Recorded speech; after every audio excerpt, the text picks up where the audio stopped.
جب میں پیدا ہوا میرے ماں باپ اتنے غریب تھے کہ انہوں نے مجھے بیچنے تک کا سوچا۔ انہیں نہ ہنسی آئی نہ آنسو، بس حیرت تھی کہ اس بچے کا مستقبل کیا ہوگا۔ انہوں نے میرا نام چنکانگ سانگ رکھا، ایک ایسا نام جو میری پہچان تو بنے گا لیکن میرے دکھوں کو کبھی بیان نہیں کر پائے گا۔ 7 سال کی عمر میں مجھے ایک چینی اوپیرا اسکول بھیج دیا گیا۔ وہ اسکول کم اور قید خانہ زیادہ لگتا تھا۔ نہ بستر تھے نہ نرمی، بس سخت فرش اور سخت تر اصول۔ تربیت صرف فن کی نہیں تھی، برداشت، خاموشی اور آنکھوں میں آنسو لیے ہنسی سیکھنے کی بھی تھی۔ دن میں 19 گھنٹے مشق ہوتی، ہر روز جسم پر نئی چوٹ، ہر رات ایک اور زخم کے ساتھ سونا۔ میں نے گانا، اداکاری، ایکروبیٹکس سیکھی، لیکن اصل ہنر جو میں نے سیکھا تھا وہ درد کے ساتھ جینا۔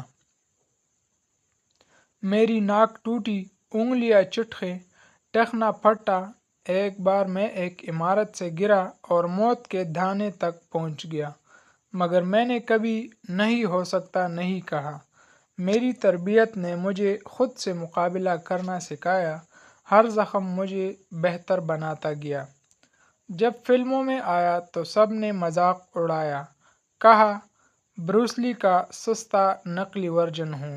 میرے چھوٹے قد، میرے چہرے، میرے انداز، سب پر ہنسا گیا، مگر میں نے وہی کیا جو میرا سچ تھا۔ میں جیکی چن تھا، نہ بروس لی، نہ کسی کا سایہ۔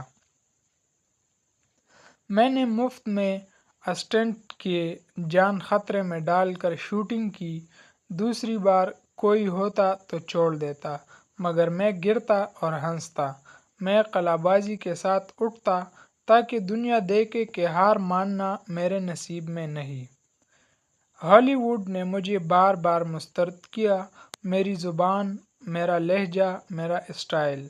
کسی کو کچھ بھی پسند نہ آیا، لیکن میں نے دروازہ کھٹکھٹانا نہیں چھوڑا، کیونکہ میں جانتا تھا جس دن وہ کھلے گا میں اپنا رنگ ضرور دکھاؤں گا۔ کامیابی کبھی بھی آسان نہیں تھی۔ ہر رات جب جسم درد سے چیختا تھا، میں اپنے آپ سے کہتا بس ایک دن اور، صرف ایک دن اور سہ لے، شاید کل بدل جائے۔ اور آج لوگ میری فلموں پر تالیاں بجاتے ہیں، میں صرف یہ سوچتا ہوں کہ وہ ہڈیاں جو کبھی ٹوٹی تھی، وہ چوٹیں بھی کبھی ہنس کر چھپائی تھی، وہی میری طاقت بن گئی۔ اگر کبھی تم اتنے برے طرح گر جاؤ کہ سمجھ نہ آئے کہاں جانا ہے، تو بس یاد رکھو، ہڈیاں تو جڑ جاتی ہے، مگر ہار ماننے کا زخم اندر ہی اندر انسان کو ختم کر دیتا ہے۔ میں